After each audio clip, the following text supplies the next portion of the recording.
dengan orang yang saleh, baik inya bapandir atau kada, itu akan memberikan pengaruh kepada kita. Apa pengaruhnya? Yang pertama, khaufullah, takut kepada Allah. Yang kedua, hubbul ibadah, suka kepada ibadah. Itu bergaul dengan orang saleh, walaupun orang saleh itu kada bapandir, beparakan aja lawan kita. Kasih itu kita umpat orang saleh, kasih ini umpat orang salihin. Nah, itu membuahkan sudah kebaikan-kebaikan.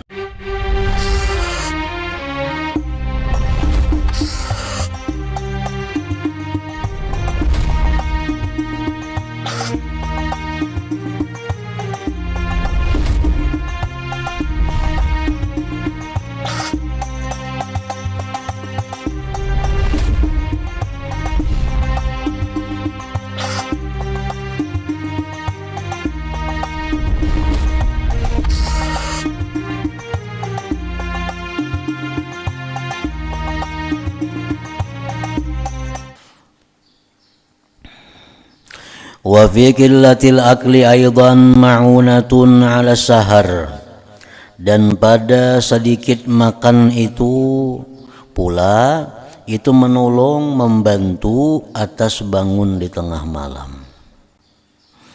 Nah, sedikit makan itu membantu atas bangun di tengah malam. Wahwa, dan bangun tengah malam untuk beribadah kepada Allah itu min akadi wadhaifil iradah, itu termasuk yang paling kuat daripada tugas-tugas, daripada pekerjaan-pekerjaan orang yang menghendaki kedekatan dengan Allah Subhanahu wa taala. Jadi artinya gawian-gawian, pekerjaan-pekerjaan yang paling segera untuk mendekatkan diri kepada Allah itu adalah beribadah sesudah tengah malam.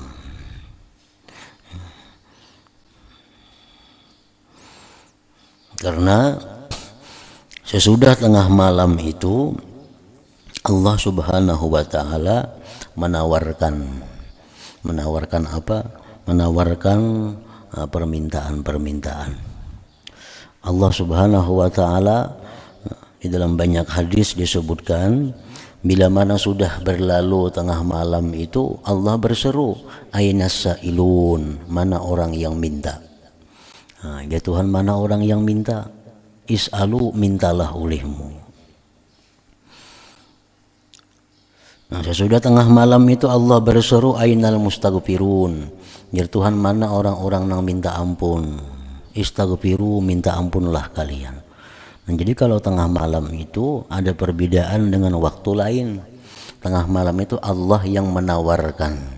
Nah, kalau bukan tengah malam itu kita nang memohon.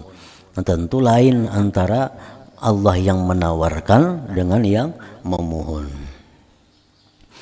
Nah, jadi bangun beribadah di tengah malam itu merupakan sesuatu jalan yang paling cepat untuk mendekatkan diri kita kepada Allah Subhanahu wa taala. Dan bangun di tengah malam itu sesuatu perkara yang sulit, sesuatu perkara yang jarang bisa dilakukan oleh semua orang. Salah satu caranya agar bisa bangun di tengah malam itu adalah mengurangi makan, terutama di malam hari. Karena dengan banyaknya makan di malam hari itu sudah otomatis sulit untuk bangun di tengah malam itu. Wa fi qillatil akli aidan, dan pada sedikit makan pula ma'unatun, itu menolong ala sahar, atas bangun tengah malam. Wa huwa min akadi wadhaifil iradah, dan itu adalah termasuk paling kuat pekerjaan seorang yang menghendaki jalan kedekatan kepada Allah. Nah, jadi untuk bisa bangun di tengah malam itu ada beberapa cara yang memudahkannya, baik yang zahir maupun yang batin. Nah, cara yang zahir, pertama, di siang hari jangan terlalu mempersir tenaga. Itu satu. Ini yang zahir. Di siang hari itu jangan terlalu menghabiskan tenaga. Karena mau siang itu sudah kelapahan, malam tuh lo guring, ada terbangun lagi. Satu. Yang kedua, di siang hari itu hendaknya dia ada guring. Di siang hari itu hendaknya ada waktu guring. Dan lebih baik lagi guringnya itu guring yang dinamakan dengan kailulah. Nah, guring kailulah itu guring yang dimana kita siang hari itu guringnya berpahala, yaitu guring antara pukul 10:30 sampai jam 12 siang. Nah itu guring yang khusus untuk memperkuat bangun malam. Guring yang antara 10:30 siang sampai jam 12 itu guring yang disebut dalam Islam ngarannya guring kailulah. Itu guring yang supaya mudah bangun malam. Nah yang ketiga, jangan banyak makan. Nah ini di malam hari, habis isya jangan banyak makan karena mengantuk.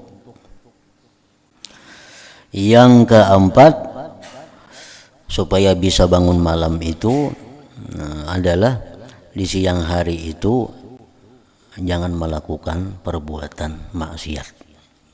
Jangan melakukan perbuatan maksiat. Nah 4 hal itu cara yang mudah untuk bangun malam. Jangan mau menghabiskan tenaga, jangan berlapah-lapah di siang hari. Yang kedua, ada guring di siang hari, terutama guring yang disebut kailulah tadi. Yang ketiga, malam hari jangan banyak makan. Yang keempat, jangan melakukan dosa. Kalau melakukan dosa juga siang hari, maka tobatlah sebelum menjelang malam. 4 hal itu usaha yang zahir untuk bisa bangun tengah malam. Nah kemudian lagi ada usaha batin. Usaha batin apa? Usaha batin untuk bisa bangun malam itu adalah bahwa di dalam hatinya tidak ada bermaksud tidak baik kepada hamba Allah. Nah, di dalam hatinya kada ada dendam, kada ada iri dengki, kada ada penyakit-penyakit hati, terutama yang bersangkutan dengan makhluk Allah. Bila dalam hati kita ini ada sifat dendam, dalam hati kita ada keinginan agar hamba Allah itu sengsara, dalam hati kita masih ada keinginan untuk menghinakan orang lain, nah maka kita kada akan bisa bangun malam itu secara terus menerus. Yang ianya terus menerus itu. Walaupun antara jam 12 sampai subuh itu kita bangun malam beribadah setengah jam itu sudah cukup. Misal jam 12 sampai jam orang bang subuh kita ambil setengah jam itu sudah cukup untuk bangun malam beribadah. Tetapi yang diperintahkan itu adalah mulazamahnya, rutinnya itu. Nah supaya kawa rutin tadi ya macam tadi caranya, maka nang zahirnya itu, nang batinnya itu. Bila dalam hati kita ada dendam, dalam hati kita ada maksud nang kada baik kepada hamba Allah, kada kawa rutin bangun malam tuh pasti ada kena belang kambingan. Maka bangun malam itu adalah hal yang paling kuat untuk bisa mendekatkan diri kepada Allah Subhanahu wa ta'ala. Walladzi yanbaghi lil murid an la ya'kula illa an faqah, dan yang semestinya lagi bagi orang yang hendak mendekatkan diri kepada Allah bahwa dia tidak makan kecuali daripada lapar.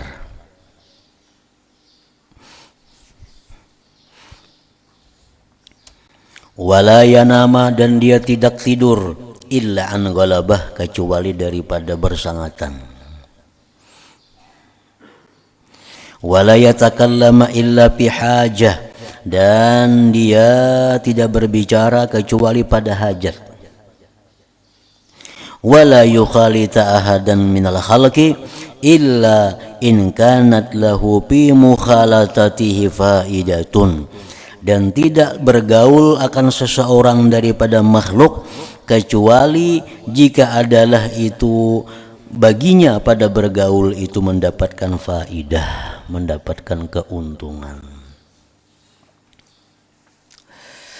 Jadi para aulia Allah mengatakan ma wasalna illa ma wasalna bi kasratil ibadah. Artinya ujar mereka, ujar para wali-wali itu, kami tidak sampai kepada derajat yang kami sampai kepadanya itu dengan banyak beribadah kada. Walakin tetapi pertama bitaklilit ta'am, dengan mensedikiti makan. Yang kedua bitarki mukhalatatil anam, meninggalkan bergaul kepada manusia yang tidak ada faedahnya. Yang ketiga bitaklilil niyam, ketiga mengurangi guring. Nah itu hal-hal yang menyampaikan kami kepada yang kami sampai kepadanya itu, ujar para wali tadi. Jadi yang pertama makan sesuai keperluan. Yang ketiga guring sesuai keperluan. Yang ketiga berkata-kata sesuai dengan keperluan. Yang keempat, tidak bergaul kepada seseorang melainkan yang dalam bergaulnya itu ada keuntungan, ada faidah. Bergaul kepada orang yang fasik, kita bakawan lawan orang yang fasik itu akan memberikan pengaruh kepada kita. Pengaruhnya apa? Jara'atun 'alal ismi. Pertama kita berani berbuat dosa kita. Yang kedua kita bakawan orang fasik itu pengaruhnya apa? Taswifut taubah. Kita menunda-nunda tobat kita.